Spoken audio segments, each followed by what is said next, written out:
Iran's parliamentary speaker, Ghalibaf, posted on X yesterday, "We have not even begun yet."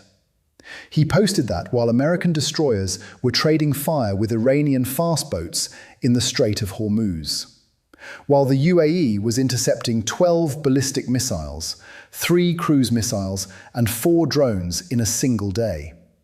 While a South Korean-operated ship was damaged by an explosion and fire in the strait. And while Pete Hegseth was standing at a Pentagon podium announcing, with a straight face, that America has erected a red, white, and blue dome over the Strait of Hormuz as a direct gift from the United States to the world. We have not even begun yet. A direct gift from the United States to the world.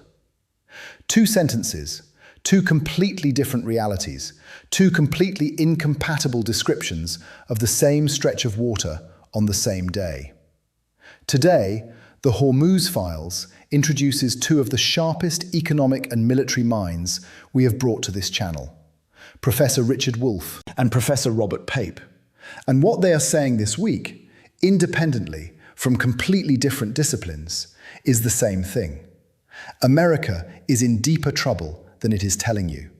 And the Blue Dome is not a solution. It is a symptom. Let me walk you through the last 48 hours, because it is genuinely extraordinary, even by the standards of this war, how much happened and how quickly it reversed. Sunday, Trump orders Project Freedom. The US military will use its naval and air power to escort commercial ships through the Strait of Hormuz. 15,000 American service members are deployed for the mission. Hundreds of fighter jets, helicopters, drones, and surveillance aircraft are mobilized. The operation involves US guided missile destroyers actively escorting ships through contested waters. Monday, Project Freedom launches. 2 US-flagged commercial ships transit the strait alongside American destroyers. Hegseth calls it proof the lane is clear. Iran's response is immediate. Iranian forces fire on US warships and commercial vessels and warn ships not to test its control of the waterway. The UAE intercepts 12 ballistic missiles, 3 cruise missiles, and 4 drones fired from Iran in a single day. A fire breaks out at an oil facility. 3 Indian nationals are injured. Tuesday morning, Hegseth stands at the Pentagon podium. "We have established a powerful red, white, and blue dome over the strait. American destroyers are on station, supported by hundreds of fighter jets, helicopters, drones, and surveillance aircraft, providing 24/7 overwatch for peaceful commercial vessels." He says hundreds of ships are lining up to transit. He says Iran is embarrassed. He says they do not control the strait. Ship tracking data shows traffic in the strait remains largely at a standstill. Tuesday evening, Trump pauses Project Freedom.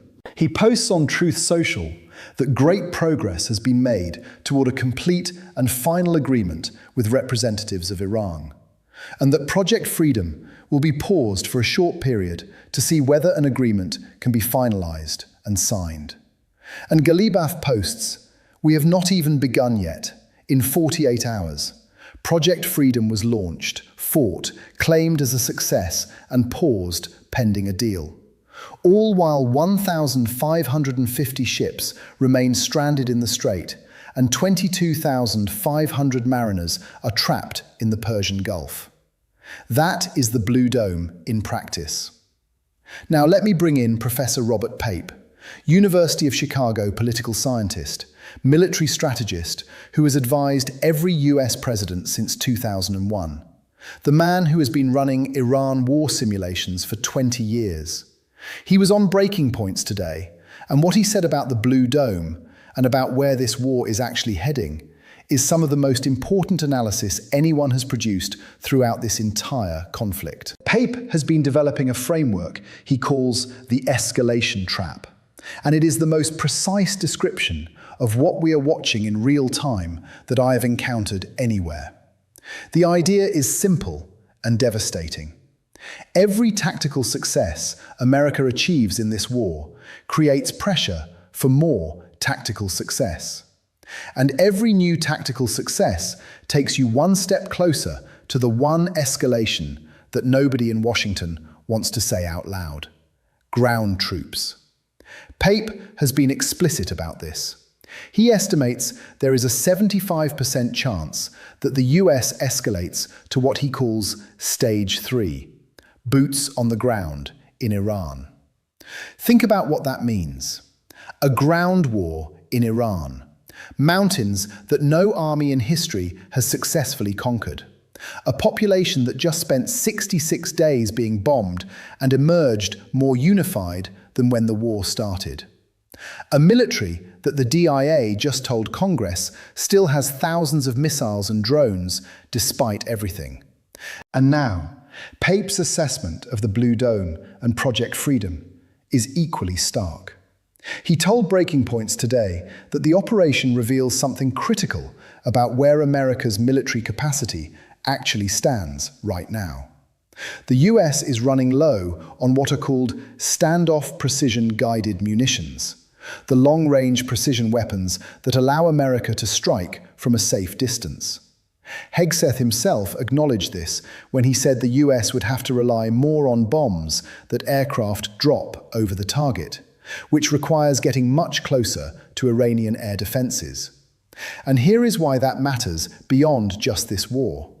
If the US is running low on standoff precision weapons because of the Iran war, that is a direct problem for the defense of Taiwan. Because defending Taiwan requires exactly those weapons. And China, Pape notes, is watching all of this very carefully. Pape also said something about Iran's growing power that I think is the most underreported geopolitical development of this entire war. Iran is far stronger than it was just 40 days ago. It is in control of 20% of the world's oil. It is now an emerging fourth center of power. The United States is on one side, and the rivals are China, Russia, and now Iran. A fourth center of power. Before February 28th, Iran was a regional power under sanctions, struggling with internal unrest, with a supreme leader who had been threatening but contained. 66 days later, it controls the world's most important energy choke point, has demonstrated drone and missile capabilities that shocked American intelligence, and has made countries like India and France effectively bow to its transit demands. America went to war to weaken Iran, and Pape is saying the war has made Iran stronger. Now, I want to bring you the voice that I think completes the picture that Pape has started. Professor Richard Wolff, economist emeritus at the University of Massachusetts Amherst, former professor at Yale, Harvard, and Stanford, one of the most respected heterodox economists alive. He appeared on the Chris Hedges report this week, and what he said about the economic consequences of this war is unlike anything I have heard from any economist throughout this conflict. I want to start with the phrase he used that I cannot stop thinking about. He said, "We are living through the end of the empire." And that end has been accelerated and brought closer by everything going on in the Middle East. The end of the empire. From a professor of economics, not a political commentator, not a pundit, an economist who has spent his career studying how empires rise and fall through the lens of capital, debt, and productive capacity. And his argument is not emotional, it is structural. Wolff argues that since the 1970s, major American corporations have followed the religion of profit maximization and moved production to wherever labor was cheapest. This created supply chains that are extraordinarily fragile, vulnerable to exactly the kind of energy disruption and political turmoil that the Hormuz crisis has now delivered. And here is the part that most people are not thinking about.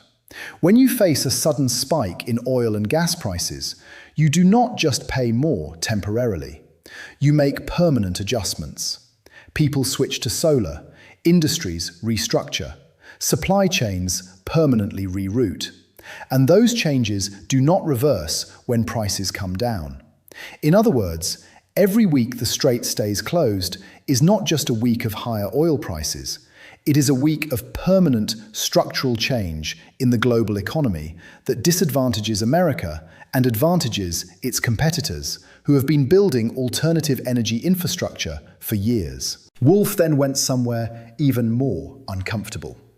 He identified what he calls the Hormuz paradox. With half of the American population living paycheck to paycheck, any significant spike in gas prices could trigger mass social unrest. Political fallout from this economic instability could lead to a major defeat for Trump and his allies in the November 2026 congressional elections. And on the defense industry, a detail that nobody else is making. American defense firms profit more from loss and weapon replacement than from victory. These companies are increasingly utilizing automation, worsening domestic unemployment despite record military production. Think about what that means.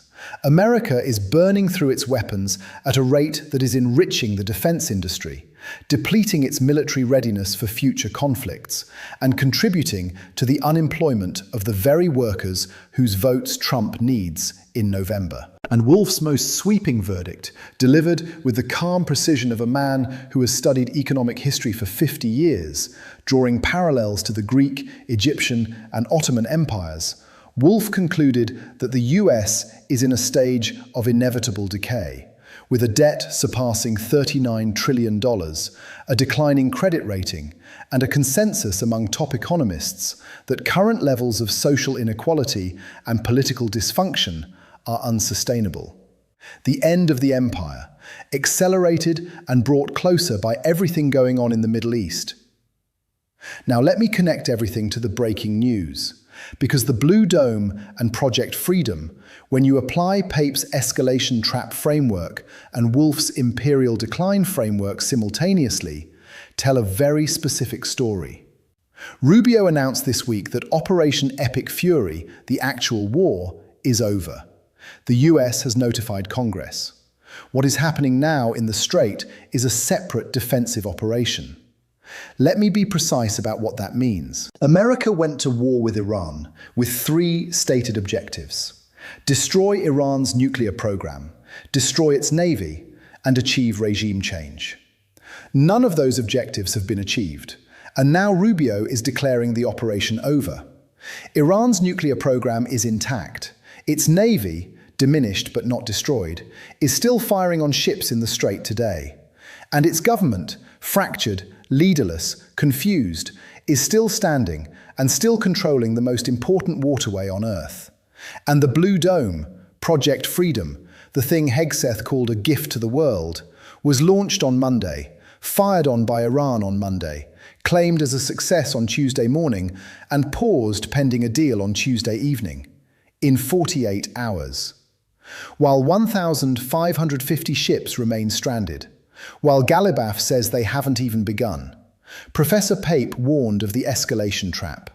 Professor Wolff warned of imperial decline. And the breaking news of the last 48 hours has confirmed both frameworks simultaneously, in real time, in the waters of a strait that America has not yet managed to reopen after 66 days of the most expensive military operation since the Iraq War.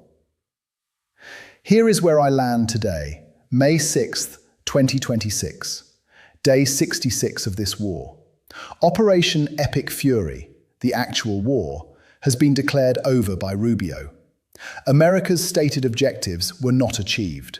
Project Freedom, the Blue Dome, launched, fought, and paused in 48 hours. A deal is apparently being discussed.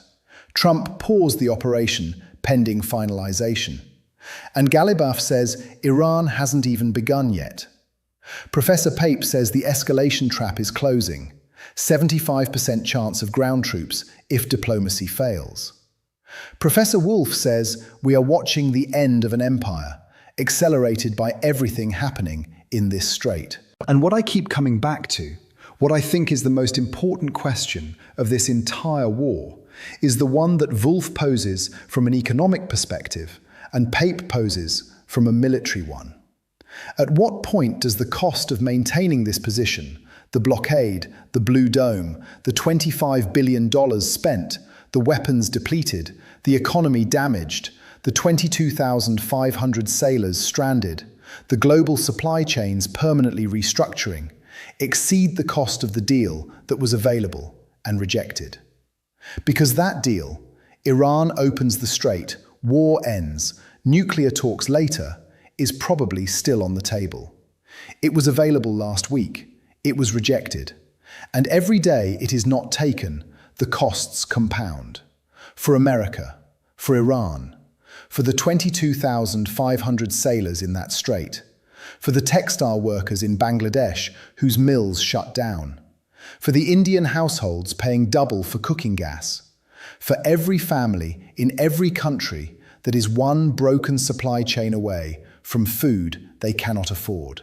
The Hormuz Files will be here for every development, every reversal, every drone fired, and every dome erected, and every Truth Social post sent at 3 a.m. Subscribe if you haven't. Share this with someone who thinks Project Freedom is a solution. And tell me in the comments, after hearing Wolff and Pape, do you think America is watching the end of its empire in real time? I'll see you in the next file.